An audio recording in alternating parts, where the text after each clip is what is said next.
Hello everyone and welcome back to Genie Crafts. In today's video we are going to see how to build a low poly 3D car in Blender, and for this tutorial we are going to take example of Tata Safari. So guys, let's get started. So open the application Blender on your system. Blender is a free software available on the internet and you can download it and install on your system. Also, this is going to be slightly long tutorial as this is a long project. Building a low poly car takes a lot of time on Blender, especially if you're not used to Blender.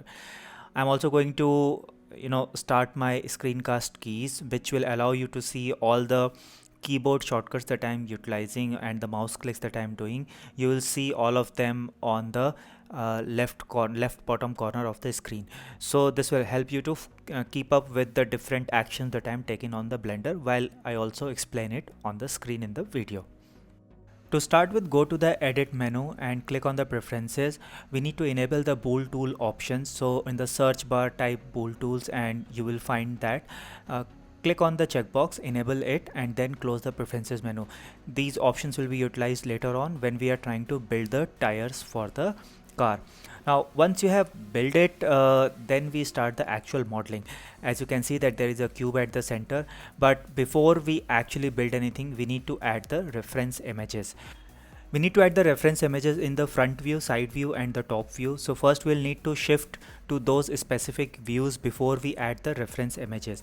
So press 1 on your keyboard to go to the front view, and then press shift A to open up the addition menu. From there select the images, go to the background image and select the image which represents the front view of your car.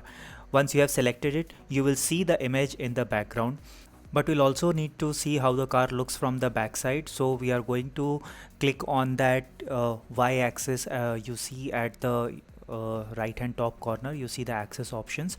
So what we are going to do is we are going to click on that Y so that the other side of the y-axis comes to the front and we can add another background image, and this background image is going to represent the back of the car. So we have one image representing the front of the car and another image representing the back of the car. Press numpad 3 to go to the side view of the car. Now both sides of the car are going to look exactly same, so we only need one image for that, and this will represent the side view of the car. This will enable you to model the car from the side. Now if you see on the screen, the side view image is much smaller as compared to the front and the back view image. You can see that central black line which represents the height of the front and the back view, and the side view is smaller. So click on the side view image, press S on your keyboard to scale it until it is equivalent to the height of the front and the side view. This is required so that your car dimensions are being modeled in the equal ratio and they are not off just because the reference images are smaller or greater. So always ensure that all the images are of same dimensions and it will allow you to model correctly. Now using the initial default cube, we are going to model that cube into this car model. Please note that this is going to be a low poly model and I'm not using fancy techniques present in Blender to quickly create the model of a car. Actually this entire model can be created in much shorter time, but because I had to keep it low poly, I have utilized the most basic methods available in Blender. So click on the cube still while being in the non-edit mode or the object mode, and try to move it, scale it, extrude it to start creating the design for the car. So some of the shortcuts that I will be using quite a lot during this entire video is keyboard G button to grab an object and move it, then S button to scale an object in either of the three axes, R button to rotate an object in either of the three axes. An object can be an entire object, and if you are in the edit mode it can be a face, it can be an edge, or it can be a vertex. So these are the three things that I'll be utilizing quite effectively. Also we'll be using the E button to extrude or to extrapolate an object in a given specified direction.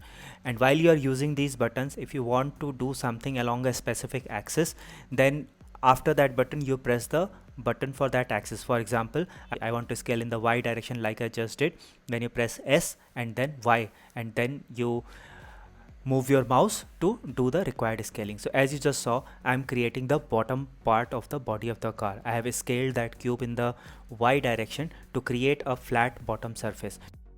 Next we'll divide this scaled cube into multiple sections, press Ctrl R to create loop cuts and use the left scroll wheel button to increase the number of loops, and then press enter or press the right key to centrally divide the evenly divide this cube into multiple parts. Now this technique is called loop cutting, and the shortcut for that is Ctrl R, which allows you to loop cut any object symmetrically, or you can also adjust the dimensions of the loop. Now as you see, the width of the cube is not as per the dimensions of the car. So now when we are in the front view, we are going to increase the or scale the width of this cube to match the dimensions of the car, again by utilizing the scaling shortcut S and then the specific axis. Also, you will see me working both in object mode and the edit mode. Most of the work will be in edit mode. When you are in object mode, the entire object gets affected by whatever you are doing, whatever modeling you are doing. When you are in the edit mode, then you have the option to work on a specific face, edge or vertex. To toggle between the object mode and the edit mode, press tab on your keyboard, which will toggle between these two modes. Also, at any point in time, you will see that I will be reversing a lot of steps because this was quite experimental for me. So for example, just now I did a loop cut, and later on I felt that two of the loops on the right hand side were not required. So what to do with it? So if you don't require a loop, then all you need to do is click on the specific edges which you want to remove, select them, then right click on it and just select the option dissolve edges. Right now we're creating a Lego like block structure. So now we'll proceed with the top of the car, the top part of the car. So I've selected that top face, and then with the help of extrude option by pressing E on the keyboard and the Z direction, I have extruded that face to create a extension of the face that was present on the base cube. As you can see that the left hand portion of the cube has not extruded because we have not selected that face. We have only selected one face, and only that one face has got extruded. Next we'll start shifting the faces, edges and vertices of the upper part of the block model that we have created to bring it into the shape of the car, the shape which you can see in the background reference image. In case you feel that shifting one complete edge is not enough for you to get that respective shape, then you can create divisions with the help of loop cuts. You can press Ctrl R and create the loop cuts as many times as you want. This will create breaks in the edges and faces and will allow you to get better shape. The more number of breaks, the better shape you are going to get.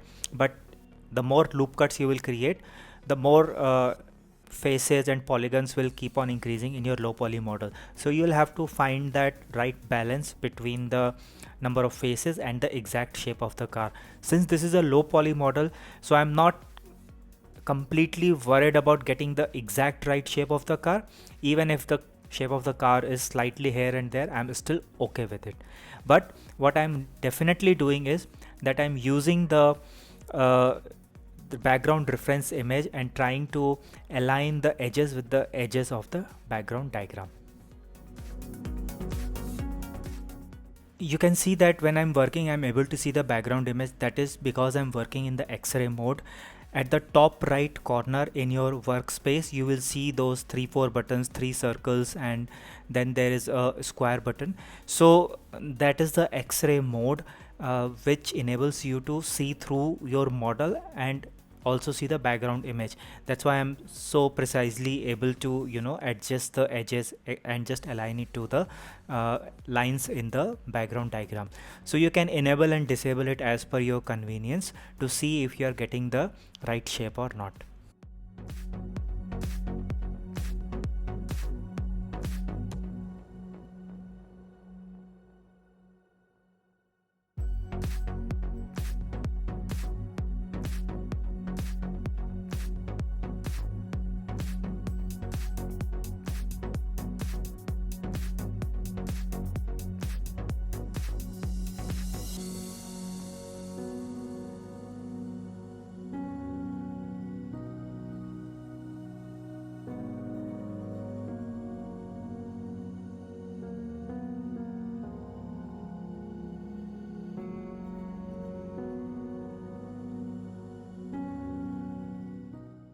Also, it is not necessary for you to keep a certain edge that you have created through the loop cut. We normally use loop cuts to break the edges and then use it to shape our model.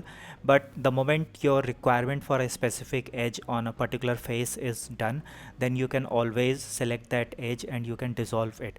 This way you can get rid of the edges that you do not want in your model. So suppose you want a complete plain face on the side of the window of the car. If there is an edge there, it will not look good when we build this model on paper or we take a 3D print out of it. So we can always select that edge, we can right click on it and we can dissolve it. If that edge is not critical to the structure of the face, then the edge will dissolve and the remaining points on the face will come together and form a single face.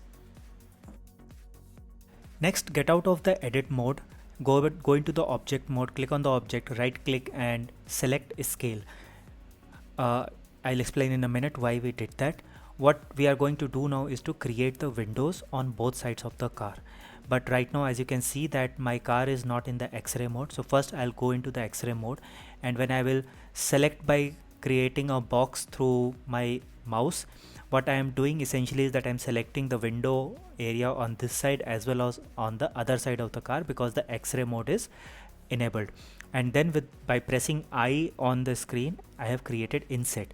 Now the option scale we selected at the beginning to create equal insets from all the edges, because the face is not a symmetrical face. If we do not select this, then in that case what will happen is that it will not create inset edges symmetrically. That option of selecting scale allows us to do that. Now there will be multiple elements present on the car which will be exactly same on both sides. For example, there will be handles to the door which will be exactly same on both sides. The side mirror will be exactly same on the both sides. Then there will be the headlights, etc., which will be same on the both sides. So what we are going to do now is going to enable the mirror mode. This is something that I should have done at the very start, but I forgot about it. So I'm going to create a center loop cut while we are in the front mode, the front view of the car. So basically we are going to get rid of the left half of the car by enabling the mirror mode, and then whatever we'll do on the right half will keep on automatically reflecting on the left half. So that way we only have to work on one side of the car and the other side of the car will automatically get created and will be an exact mirror replica. The next few minutes of modeling, you will see me playing around with the remaining vertices on the right hand side of the model, so that the changes get reflected on the left hand side also, as you saw me enabling the mirror modifier from the modifier section. Now all I'm doing is shifting these vertices, shifting the faces on the different axes to bring this block model from this crude shape more into the shape of the car. So you'll keep seeing this entire shape starting to shift and look more like the actual Tata Safari car than this Lego block model that it looks like. So keep watching the video till we reach the part where we start building the door handles, because there I'm going to teach you a new technique.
In case during modeling you want to get rid of a face but you don't want to delete the edges and vertices that build that face, then in that case you can always click on the face, select it, right click, select the delete option, and in the delete option you will see the option of delete only faces.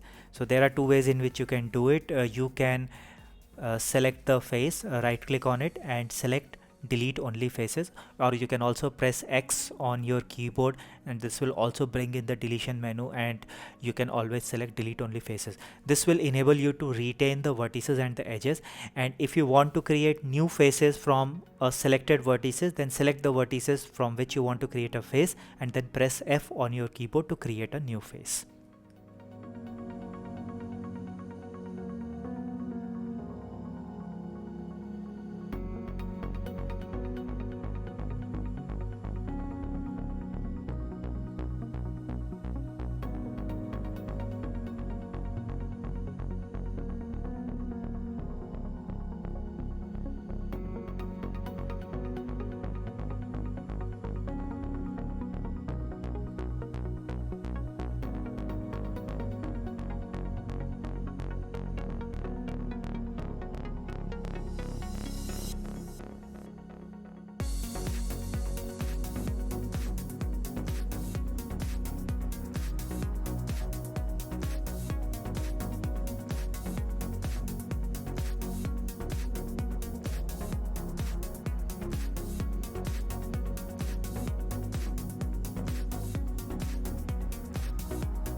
Now door handles are very tiny, and to work around the tiny parts in a model, I normally utilize the knife tool. To enable the knife tool, press keyboard button K. When you'll press K on your keyboard, it will enable the knife tool. What you can do with the help of knife tool is that you can trace around the outline, or you can create any shape on an existing face. So here what I'm doing is that I'm tracing around the outline of the handle to convert it into a new face. Once it gets converted into a new face, you can utilize it just like any other face. You can extrude it, you can scale it, you can subdivide the face, and essentially you can do all the activities that are associated with a face.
Now the next part of the modeling was slightly tricky for me, which are the tires.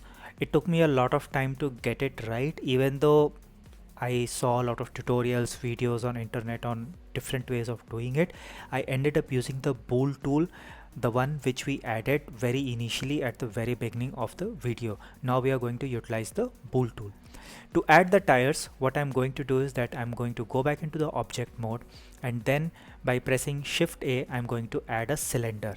And if the number of sides on the cylinder is very high, then I'm going to reduce it to a more manageable number, and I'm going to place it just on the places where the tires in the photo are. Now what we need to do is that there is already a side body of the car there. What we want is to do a intersection of these tires with the body, so that the space is automatically created for the tire, and for that purpose we require the bool tool. So after creating those tires in the form of cylinder, first adjust it to the right position by going into the front mode, scale the tire slightly to resemble more like the tires, and once you have scaled it, now is the time when we are going to create that intersection with the body, to create that space with the body. So for that, once you have selected the object, go to the object menu, under the bool tool, select difference. This will convert the object into a differential box which will create the space. Now if you will move this box along the side of the object, it will keep shifting the space without destructing the object, and you can scale this object and do whatever you want. Next, we'll shift the cursor center to the center of this object by pressing Shift S and then selecting Shift to Object. And then within this object, we are going to create a cylinder. We have shifted the cursor so that the next cylinder that we add gets added centrally to the object, at the center of the 3D center of the object. And then we are going to scale this slightly so that it is within the boundaries of the box that we have created, and we'll scale it to resemble more like a tire. Now the reason we are creating it inside this intersection box, so that once we apply this modifier, the difference modifier that we have applied with the help of the bool tool, it applies to this cylinder also. So anything which we create inside this box becomes part of this intersection box, and the intersection parameters will apply to those objects also. To convert the cylinder more like tire, first I created a inset face by pressing I and then shifting all the faces inside. Then we have extruded it slightly inwards. Then we have again created an inset face, and then we have extruded it outwards again to create the central axle of the wheel. And then to give spokes a more 3D feel, we have selected alternate spokes, and then we have extruded it outwards. You can also extrude it inwards depending upon your choice, so that your wheel gets a slightly 3D feel. Next, we have created a duplicate of the bounding box by selecting it and pressing Shift T, and again applied the difference pull tool. And then we have created a duplicate of the wheel by selecting the wheel and pressing Shift T again, and then placing the wheel on the right position. While you're doing all this, you will notice that if you rotate your 3D model with the help of the center mouse wheel button, you will see that those wheels and the bounding boxes are not reflected on the left side of your car, even though you have the mirror mode initiated. The reason for this is that because those bounding boxes and wheels are not part of the original object with which you started, which was the cube. You have gone back into the object mode and added those new object, hence they are not reflecting. To do that, first what you need to do is that you need to finish the application of the modifiers by selecting apply on the modifier panel on the right hand side. Then once you are done, we need to make those two new objects as part of the original object, which is the car. To do that, first you select one of the wheels and then you select the car by keeping Shift key pressed, so that you have selected both of the objects, and then you press Ctrl J. The moment you press Ctrl J, J stands for join, it joins one object with the another object. And if you go into the edit mode of the first object, you will now start to see wheels also there. So that's how you make those wheels as part of your object and ensure that they are reflecting in the mirror side, that is the left side of the car also. Once the wheels were done, it was just a matter of tidying up my model by taking care of the vertices and slightly other design elements which I have left for now. For example, the front ventilation panel that is visible in all the cars, the side lights, headlights, and for most of those I utilize the knife tool to create the necessary outline cuts and then convert them into the shape by extruding, doing inset faces, and etc. So I utilized all the basic techniques that I have so far covered in the video. I'm not going to show everything right now because those were just design elements. The same way we did the handles for the side door of the car, in the similar way we created rest of the elements for the car. In case if you want to add the word Tata Safari, then under the objects you will also find the option of adding the text, and you can apply that text onto the front of the car. In my case, I have not added any text or any name of the car anywhere. I have skipped that part, but that's fairly straightforward and easy to do. Now I'll directly jump on to the small part of the modeling that I did on the roof of the car, where I have to create those small bars at the top of the roof. To start doing that, using the knife tool, I first created a rectangular section at the top roof of the car on the right hand side, and then I used the extrude, scale and move options to create that shape of that bar at the top of the roof of the car.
Once I was happy with all the symmetrical elements that were same on the right and the left side, I went to the modifier section and applied the mirror modifier, and now my car is no longer in the mirror mode. In fact, what you can see is that there is a left hand side and right hand side of the car, and both are equally editable.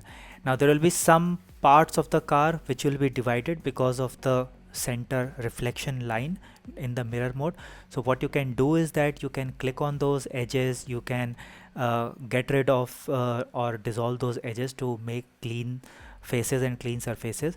Also the back end tire, the stepney of the car, which I couldn't apply earlier, because if I would have applied, it would have come like two tires at the back, which we don't want. We only want one tire.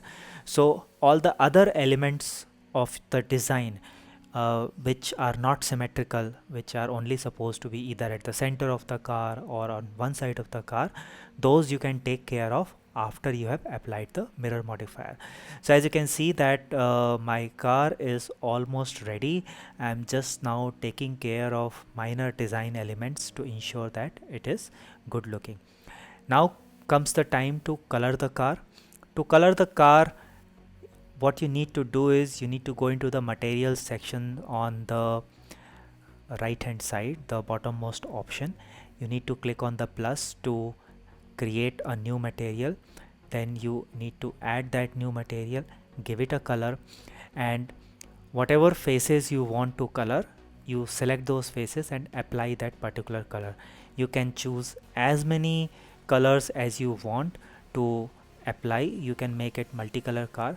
So what I have done is that I have taken that blue green shade, the shade between the blue and green, and I have made my car like that. I have also chosen few more colors.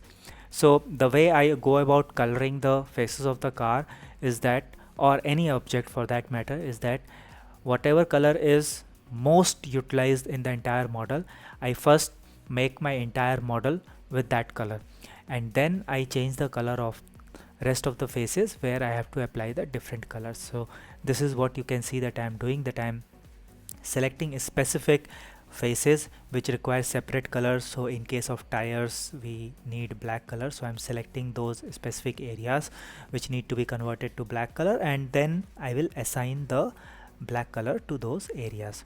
For the mirrors I have chosen the white color, for the headlights I have chosen the red color, and so on.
So guys, this is how you design a low poly complex model in Blender.